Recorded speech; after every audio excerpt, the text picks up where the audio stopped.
Welcome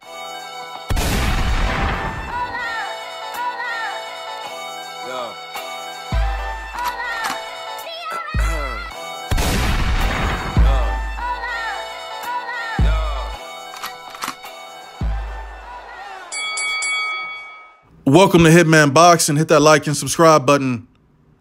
You're not the king of Prussia. You've never been to the Baltic Sea. So why call yourself that? Put some respect on my name. I'm Hitman Boxing.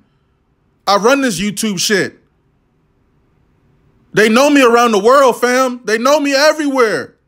Hitman Boxing. Like Travis Gotti said, these boxers are co-workers. These are my co-workers. Like Deontay Wilder, all these dudes, they're my co-workers. I love it. But let's get into the video. Now, Gervonta Davis is talking shit about Vasiliy Lomachenko again, as he should, because he's winning at the moment. Now, Gervonta Davis was scheduled to fight ABNER, but unfortunately, ABNER backed out of the fight because he suffered an eye injury. In fact, he suffered a detached retina. And this could potentially affect his career moving forward. It could potentially be a career-ending injury. So, I hope he makes a speedy recovery. I was looking forward to that fight. Obviously ABNER was coming up in weight to fight Tank, but there's a lot of fighters that come up in weight to fight higher profile fighters, right? But we kind of pick and choose who we want to talk shit about and who we want to give praise to, right? Like we gave praise to, well, shit. I guess it's split down the middle, right? 50-50. I can't say one side is more egregious than the other side. But we can get into the article with Gervonta Davis. Damn, I done lost the article and shit. Where is it at?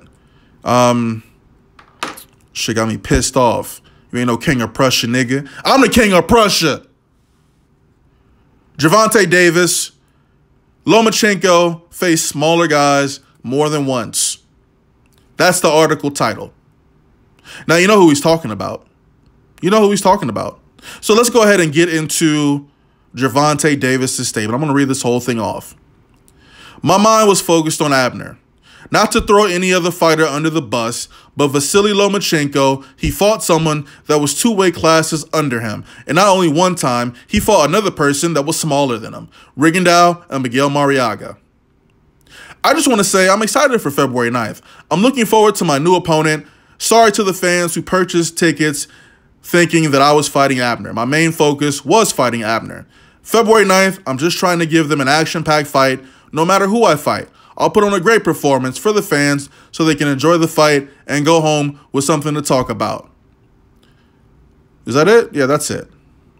Now, let's talk about his statement with regard to Vasiliy Lomachenko. And Tank typically takes little digs at Vasiliy Lomachenko or any chance he can get. Before he wasn't even talking about the guy. But personally, I think, after that performance against Pedraza, and before that, Linares, when he got put on his ass, I think people are starting to see that Lomachenko might be losing a step. Now, personally, I still think that Vasiliy Lomachenko is an extremely elite fighter. I do enjoy watching Lomachenko, but I don't think he needs to move up in weight anymore. He doesn't need to go up to 140. That's not a good look for him. Now, at 135, I feel like he's pushing it, Tank isn't at 135, but, he seems to have problems eating too much food when he's not fighting. I got to take a little stab at shit, but, he got some problems outside the ring eating too much and shit, right? So he'll be blowing up, and he spends most of his time getting in shape for his fights. But typically he hasn't really bothered. It really hasn't made a difference because, the competition that he's fought, he hasn't fought the best fighters out there. He's fought some solid competition. Not on the level of Lomachenko. Like, if we're comparing resumes, Lomachenko by far has the better resume. We're not talking about resumes. But in terms of these hand-picked opponents for either side, both of these guys have fought smaller fighters. It happens. That's just what it is. Even the guy that, I guess the guy that Tank is fighting this weekend, I guess that guy is moving up 4 pounds to fight him. But I think the guy's like 5'9". He's got 4 losses. I mean, he hasn't really been in the ring with any elite level competition from what I could tell. I'm not too familiar with it. He looks fucking familiar though. Hugo Ruiz, he looks familiar, man. I don't know where I swear I've seen this dude fight before. I feel like I've seen him get stopped somewhere. I don't know. But he's got what? Hugo Ruiz is 39-4. Oh shit, he got 33 knockouts. He's 5'9", so he's a lot taller than Tank. Tank is like 5'6". It should be an interesting fight for... Damn, this motherfucker's 5'5". This might be the tallest opponent that Tank has faced. I don't think Pedraza was all that tall. Pedraza's like 5'7", right? Oh, he's 5'8". So he's a little bit taller than Pedraza, but it really don't matter. The bigger they are, the harder they fall. I do expect Hugo Ruiz to get knocked out in this fight. It's a shame we couldn't see Tank and Abner Mares fight because a lot of people feel like Abner Mares was going to get his ass beat, and you're probably right about that. But with his trainer, with what the fuck is his name? Shit, I can't think. Why am I? What the hell is his trainer's name, man? Abner Mares' fucking trainer, Mikey Garcia's trainer. Fuck it, y'all know who I'm talking about. Robert Garcia. There we go. So Robert Garcia is a hell of a trainer. Now, I really think that would have pushed Abner Mares in this fight, and he would have looked a lot better. He would have looked a lot better than we all thought he would have. So I wouldn't have just like discounted Abner Mares out that fast. Now, Tank. You're going to have to be more active in 2019, bro. And this is a good first step. Fighting in February, we get 2 more fights out of you, man. You got to fight Tevin Campbell. What's his name? Tevin Cooper. You got to fight the boy who got your belt. And this nigga, I swear, Tevin Farmer fights every 2 fucking months. He fights a bum every 2 months. And you know what? The funny thing is, Tevin Farmer, let me go to his box rec real quick. Like I said, he fights so fucking often, I can't keep up with who he's fighting. I believe the last guy he fought, he stopped, right? Ain't that some shit? This dude got stopped by a feather-fisted. No. Oh, shit. This motherfucker fought in December? Francisco Fonseca. Hold up. Unanimous decision. Didn't Fonseca fight Tank? Yeah, Tank stopped him. Look. Here's the thing about Tevin Farmer. Tevin Farmer is getting money over at DAZN. And so they make him fight like once every month or 2. Now, when they finish milking the guy, he's fighting John O'Carroll next.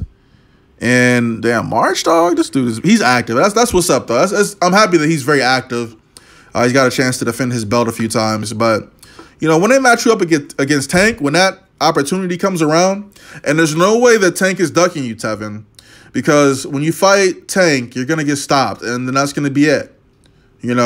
I've tweeted this to Tevin Farmer multiple times. I think he might have blocked me on Twitter, but got tired of my shit.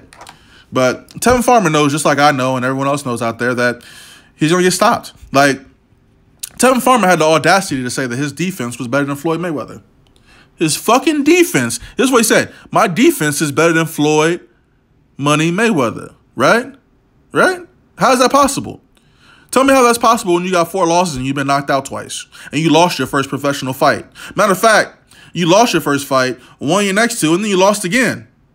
You lost again to a bum. But this ain't about Tevin Farmer, man. It's about Gervonta Davis and Vasiliy Lomachenko. Now, Vasiliy Lomachenko, I thought he was supposed to be fighting Richard Commey. I like Richard Commey, man. I feel like Commey beat Robert Easter Jr. when they fought. But, of course, they weren't going to give Commey the nod. Unfortunately, I think something's wrong with Commey's hand. He's not going to be able to fight. So we'll see who Lomachenko fights. Personally, I want to see Lomachenko versus Tank. I know they're both in different weight classes, but at one point they were in the same weight class. So come back down, Tank move up. That's the fight to make. That's your money fight. That's your fight. That's your legacy fight, actually, Tank. And if Lomachenko were to make Tank look like a Rigondeaux, then all the props in the world. If I compare the two, not Rigondeaux, I'm sorry. If I compare the two, Vasiliy Lomachenko definitely has a much better record than Gervonta Davis. Much better record, light years ahead. But styles make fights. If I was a betting man, I would bet on Tank to beat Vasiliy Lomachenko. That's real talk. That's real talk. Now, pick whoever you want to. When the fight comes around, we can talk about it. But until then, I'm sure both of these guys are going to continue to take little stabs at each other. They do it all the time. But nobody want to get in the ring with one another. Motherfuckers want to talk shit, but they don't want to fight. It's just disgusting, man. Hitman Boxing. Drop a comment, like the video, subscribe. Let me know how you think Tank fares this weekend against this, the hell is this guy's name? Shit, I lost his fucking box rag. Don't matter. He get knocked out anyway. Hitman Boxing. Drop a comment, like the video, subscribe, and I'm out.